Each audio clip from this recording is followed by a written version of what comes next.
nagutom sa kanto. Sa halip na ang bulsay sariling inambag, yaman ng bansay sa tao na ilatag.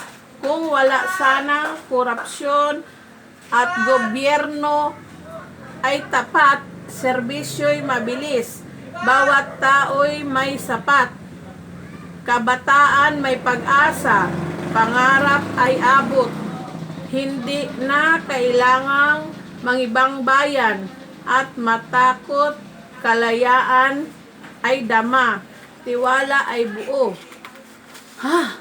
Ay wala na ang kalbaryo kung ang pundo ng bayan ay di na nilustay.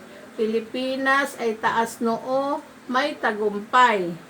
Paniningil ay darating, di mo kayang takasan. Dugot pawis ng bayan, ito'y inyong bayaran. Mga kasinungalingan mo'y isa-isang babalikan.